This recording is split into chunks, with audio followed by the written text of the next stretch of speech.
da lição de número 3. Por favor, você que tem a sua revista, abra.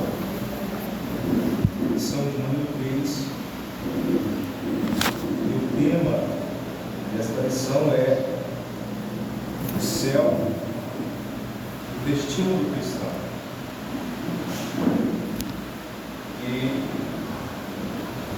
eu quero novamente, não desmerecendo a leitura feita pelo nosso irmão presbítero Graciliano, mas eu quero novamente fazer essa leitura com a igreja, que está aí na sua revista, de Filipenses capítulo 3.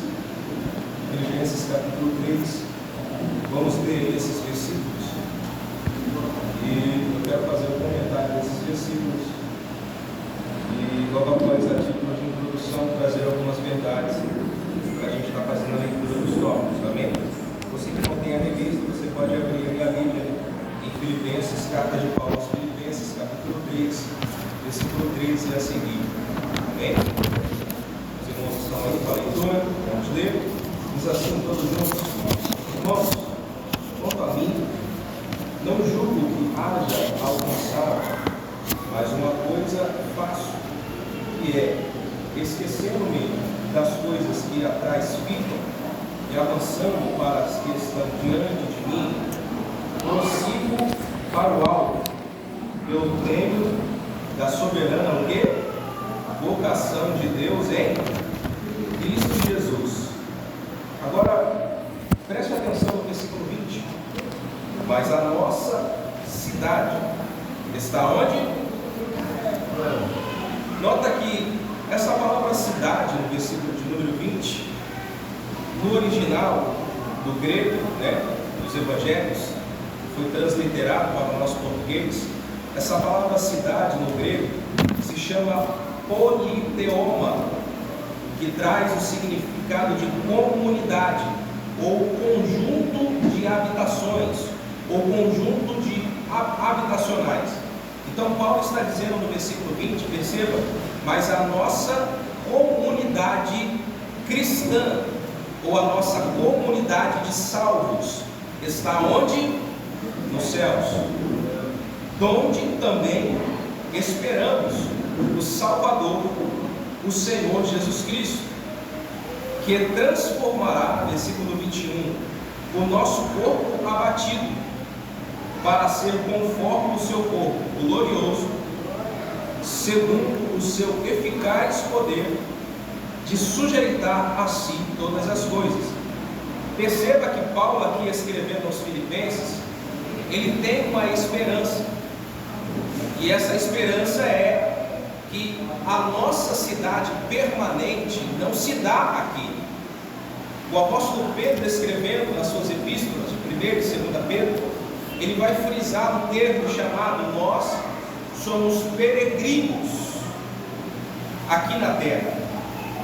Nós estamos aqui de passagem. Então nota que o apóstolo Paulo aqui em Filipenses capítulo 3, ele tem uma esperança de que em Cristo nós teremos uma cidade permanente, ou uma comunidade permanente, que em breve Cristo, na sua segunda volta, no arrebatamento, levará a sua igreja. Então, o capítulo 3 da carta de Paulo aos Filipenses, fazendo um comentário expositivo, Paulo está tratando de uma esperança. Qual esperança? De que a nossa cidade permanente, a nossa habitação permanente, a nossa morada permanente é nos céus. Por isso que o tema da nossa lição é o céu, o destino do cristão. Nós temos que viver uma perspectiva de que a terra não é a nossa morada. O céu é a nossa morada celestial.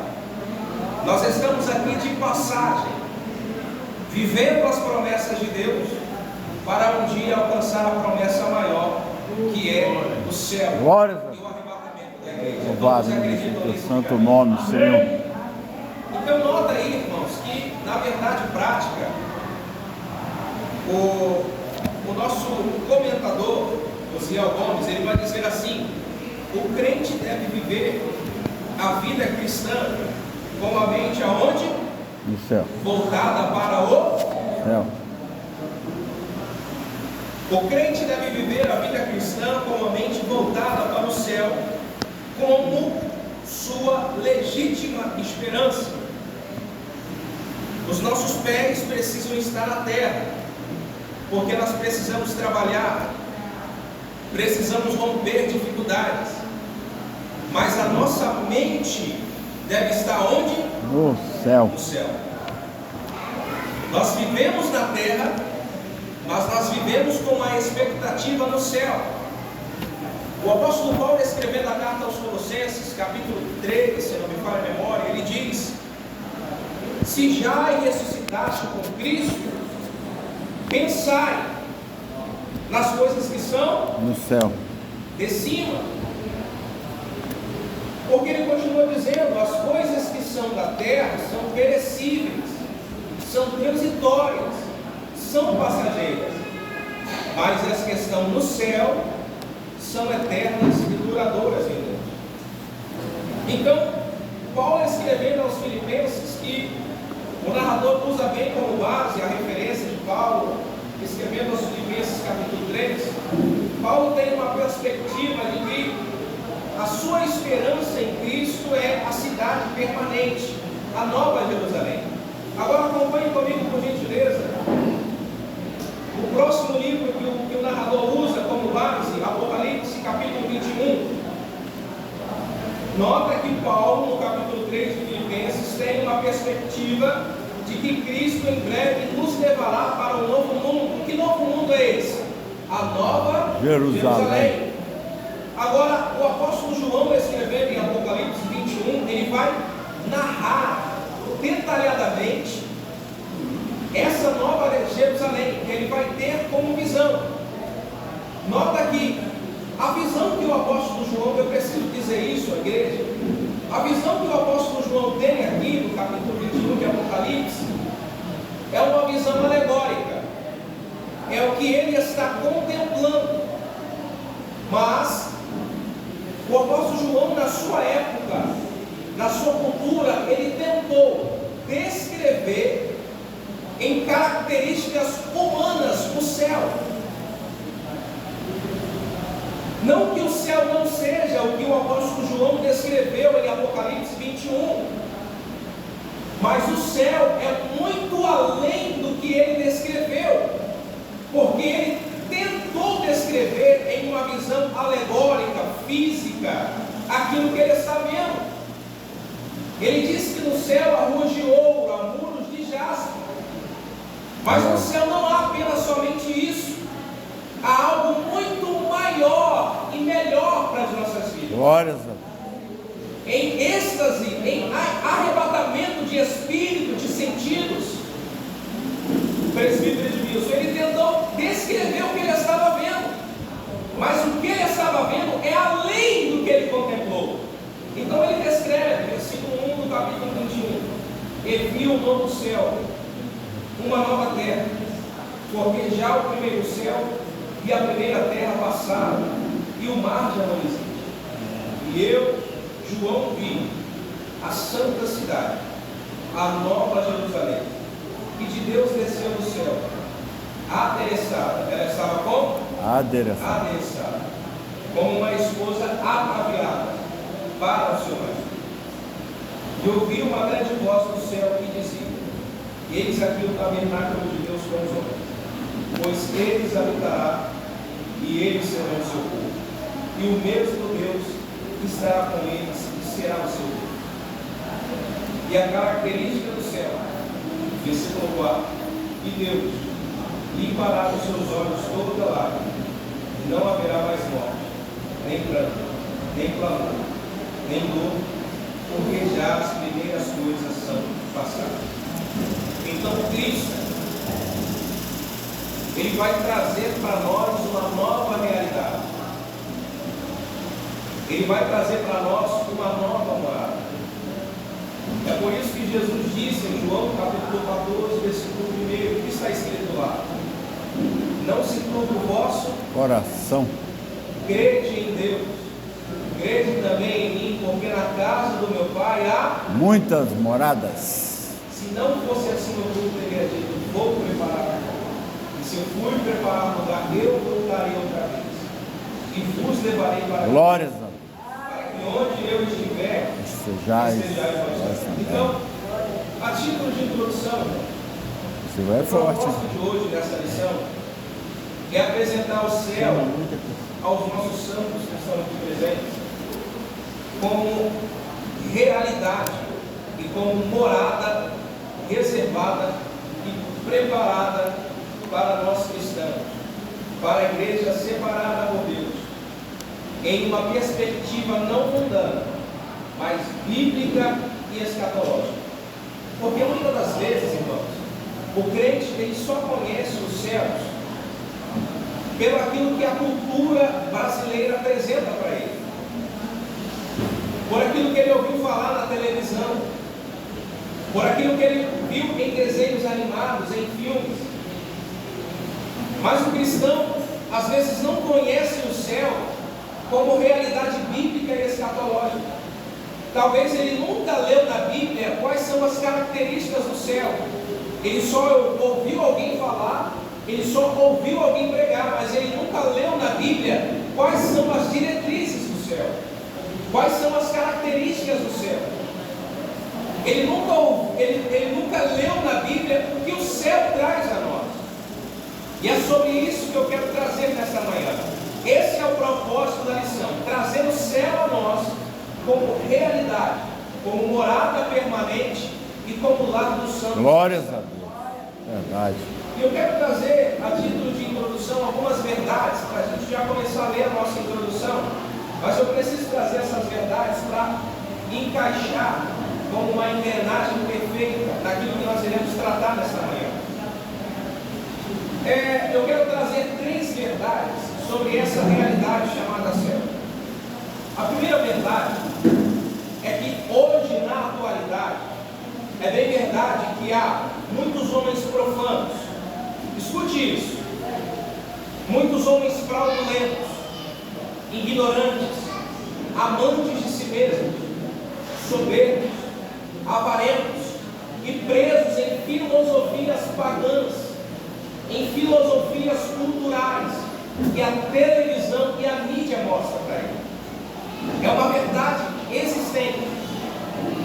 E essas pessoas avarentas, presunçosas, ignorantes, apregadas em filosofias pagãs, culturais, que a mídia transmite, que a televisão transmite, essas pessoas não têm uma perspectiva dos céus. Elas não acreditam 100% que o céu é uma realidade. Essas pessoas ignorantes, elas não acreditam que o céu existe, porque elas não acreditam na Bíblia. Logo, se eu não acredito na Bíblia, se eu não acredito em Cristo, eu não acredito que o céu existe. Eles não acreditam que o inferno existe. E por não acreditar nessas duas realidades, eles fazem das suas vidas promíscuas, ignorantes, fraudulentas e desobedientes. Hoje, se você dizer ao ímpio que o céu existe e que se eles não se converterem, eles irão para o inferno, eles não acreditarão que o inferno existe. Eles dizem: olhe para cá, preste atenção nisso, que o inferno é aqui. Mas que inferno maravilhoso é esse, né, Benécia? Inferno é esse que nós tomamos uma Coca-Cola bem gelada nos finais de semana, comemos uma lasanha, comemos uma batata frita. Que inferno bom é esse, né? Por isso que há homens ignorantes sobre essa realidade. O apóstolo Paulo escreveu a Timóteo. Eu quero que você anote essas referências bíblicas. Se você tem caneta, celular, aproveite seu celular, aproveite a caneta, anota essas referências bíblicas para você depois ler em casa com calma. Paulo escrevendo em 2 Timóteo capítulo 3, versículos 1 e 5, ele diz: sabe porém isso, olha o que Paulo vai dizer a Timóteo, que nos últimos dias sobrevirão tempos trabalhosos, porque haverá homens amantes de si mesmos, avarentos, presunçosos, soberbos, blasfemos, desobedientes a pais e mães, ingratos, profanos, sem afeto natural, irreconciliáveis, caluniadores, intemperantes, cruéis, sem amor para com os bons, traidores, obstinados, orgulhosos, mais amigos dos deleites do mundo do que amigos de Deus, tendo a aparência de piedade, mas eles negam a eficácia dela. E Paulo aconselha a Timóteo: destes afasta-te. Então, a primeira verdade para a gente entender sobre essa realidade que a lição nos traz hoje sobre o céu: no século XXI há homens avarentos, presunçosos, promíscuos, prostitutos, ignorantes, soberbos, irreverentes, traidores, obstinados, orgulhosos. E esses homens não vivem na perspectiva do céu ou creem no Cristo ressurreto. Segunda verdade. Agora, não se pode falar sobre céu. Eu não posso falar sobre céu. A igreja não pode crer no céu, na glória espiritual, Graciliano, numa vida espiritual. A igreja não pode falar desse céu que existe, que é uma glória eterna, que é uma morada eterna, que é uma vida espiritual eterna e unida com Cristo, para quem não vive esta mesma realidade espiritual em Cristo Jesus.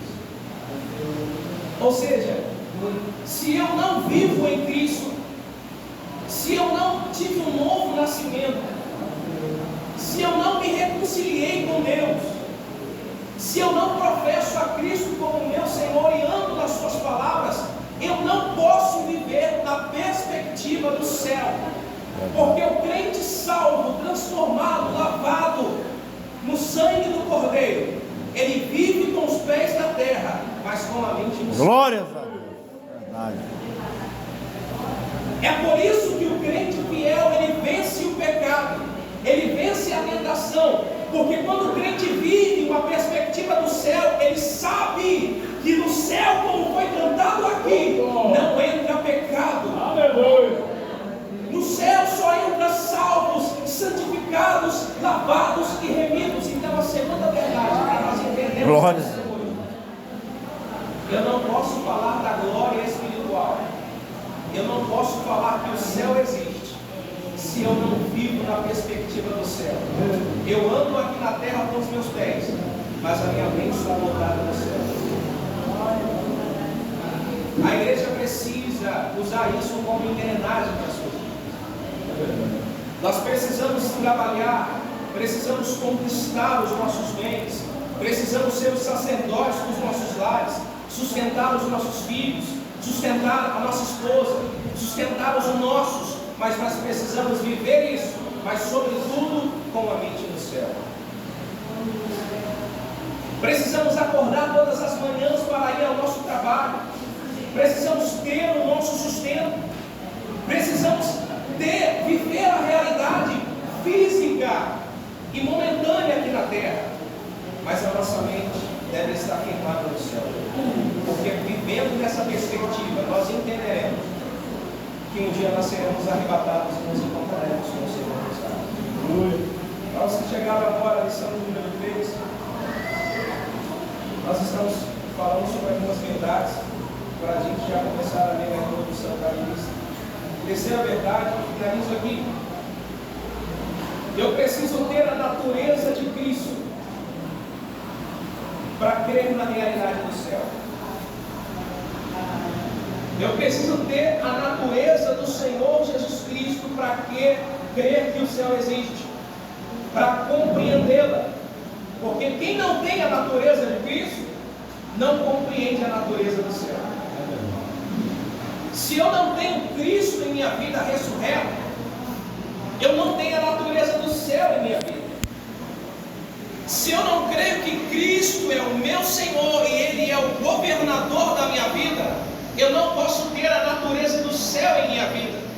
Se eu não creio que Cristo é o meu Senhor, que é o governante da minha vida, eu não posso trazer a natureza do céu para aqueles que estão ao meu redor.